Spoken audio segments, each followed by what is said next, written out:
আজকের ব্লগটা আমার মাকে দেখিয়ে শুরু করলাম। এই দেখো, এটা হচ্ছে আমার বাপের বাড়ি। আমার মা দেখলেই দরজায় দাঁড়িয়েছিল যে ভিডিও করছি, তাই সামনে থেকে সরে গেল।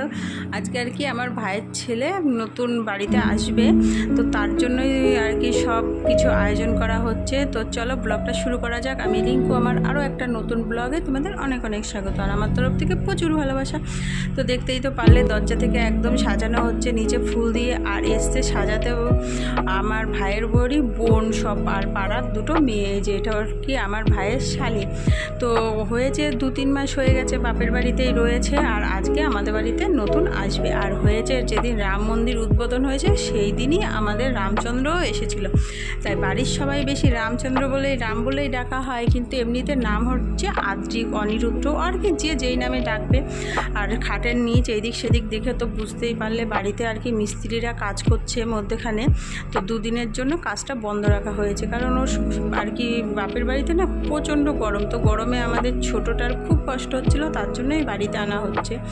তো দেখো, আর 2 দিন তো কাজ বন্ধ। সিঁড়ি টিড়ির অবস্থা দেখে বুঝতেই পারছো, চারিদিক নোংরা হয়ে কি বলবো, আর কিছু আর বলার নেই। তো যাই হোক, 2 দিন বন্ধ থাকুক, তারপরে আবার মিস্ত্রিরা বলেছে 3-4 দিনের মধ্যে কাজটা কমপ্লিট করে দেবে। তো সারা বাড়ি বেলুন দিয়ে ফুল দিয়ে সাজানো হয়েছে। আর এই দেখো, যত ঘরের জিনিসপত্র সব এরকম বাঙ্কারের উপরে তুলে রাখা হয়েছে, কারণ ঘর দুয়ারে যেহেতু কাজ হচ্ছে তার জন্য। নিচে এই যে মার্বেলগুলোই বসানো হচ্ছে তার জন্য, আর এই মার্বেল বসালে তো প্রচণ্ড ধুলো হয়। তো আবার ভাবলাম চলো বাইরে থেকে, তখন তো সাজাচ্ছিল, তো বাইরে থেকে আরেকবার ছোট্ট করে দেখিয়ে দিচ্ছি। দেখো, এই দেখো, এখানে ওয়েলকাম লেখা, আর এখানে আদ্রিক লেখা, শর্টকাটে আদ্রিক। আর আমার ভাইয়ের পছন্দের নাম হচ্ছে অনিরুদ্ধ, ওর ওই নামটা পছন্দ, আর আমার ভাইয়ের বোর এই নামটা পছন্দ, তো দুটো নামই রাখা হয়েছে। তো দেখো, আরেকটা শর্টকাটে দেখিয়ে দিলাম। তো ফাইনালি আমাদের ছোট রামচন্দ্র চলে এসেছে বাড়িতে। দেখো, গরমের মধ্যে কান্নাও করছে। তো গাড়ির থেকে এখনও নামেনি, মা চলে এসছে একটু বরণ করতে। বুঝতেই পারো, নতুন অতিথি যেহেতু বাড়িতে আসছে, বরণ তো করতেই হবে না।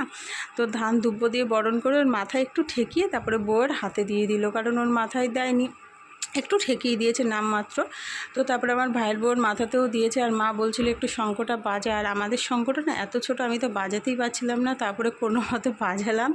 আর এই যে আমি ফোন ধরে রয়েছি, ফোনের দিকে তাকিয়ে রয়েছে। আসলে ফোনের যে লাইটটা জ্বালিয়েছে, সেই লাইটের আলোটা চোখে লাগছে না, ওর খুব ভালো লাগছে। তো একবার কান্না থামায়, আবার কান্না করে। আর যেই গরম পড়েছে বুঝতেই পারো, ছোট বাচ্চাদের যা কষ্ট, আমাদেরই এতটা কষ্ট হচ্ছে, আর ছোটোদের তো আর বেশি কষ্ট।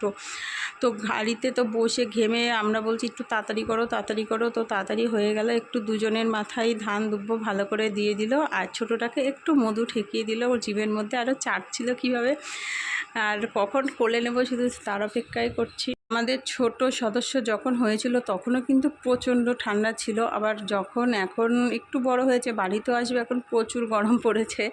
তো ছোট বাচ্চাদের বেশি গরম বলো ঠান্ডা বলো, একটু তো গরম আর কি সহ্য কষ্ট লাগেই। তো এখানে বাড়িতে আসলো দেখে মা একটা ছোটোর মধ্যে এখন দিল, পরে তো ভালো কিছু দেবেই না, নাতি বলে কথা। তো এবার ঘরে ঢুকছে দেখো, আর এদিকে তাকিয়ে রয়েছে। ওর তো বিরক্ত লাগছে, বাচ্চাদের এই কোনো অনুষ্ঠান হলে বা বাড়িতে কোনো আয়োজন করলে না এরকমই করে। তারপরে চলে আসলো ঠাকুর ঘরে একটু ঠাকুর প্রণাম করতে, আর আমার ভাই আবার 2 হাত ধরে বলছে নম করো বাবা। সত্যি ভাবলেই অবাক লাগে, আমার সেই ছোটো ভাইটা যা দুষ্টুমি করতো, আজকে সেও বাবা হয়ে গেল, এটাই ভাবি। কিন্তু এখনও আমার ভাইকে আমার মার খাইয়ে দিতে হবে, সব করে দিতে হবে। তো যাই হোক, আমি তো বলি যে এরপর থেকে তোমার নাতিকে আর ছেলেকে একসাথে বসিয়ে ভাত খাওয়াবা। তো তারপরে এবার ঘরে ঢুকছে, এই যে খাটেও ছোট্ট করে একটু সাজানো হয়েছে, আর লেখা হয়েছে এই দেখো 3 মাস পড়বে, আর 2 দিন বাকি আছে। আর টেডি বিয়ারগুলো, আর এই বেডশিটটা আজকের জন্যই পাতা হয়েছে, কারণ বাড়িতে যা ধুলোর অবস্থা, পরে তুলে রাখবে, যেহেতু এই যেই শোয়াবে একটু পরে ভ্যাঁ করে কান্না করে দেবে। একটা সুন্দর ছবিও আমরা তুলতে পারিনি, ও কান্না করছিল।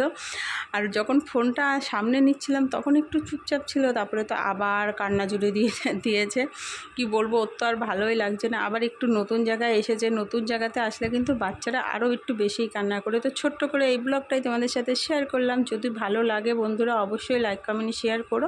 আর আমাদের রামচন্দ্রকে তোমরা সবাই আশীর্বাদ করো, ও যেন ভালো থাকে, সুস্থ থাকে, অনেক বড় হয়। টাটা।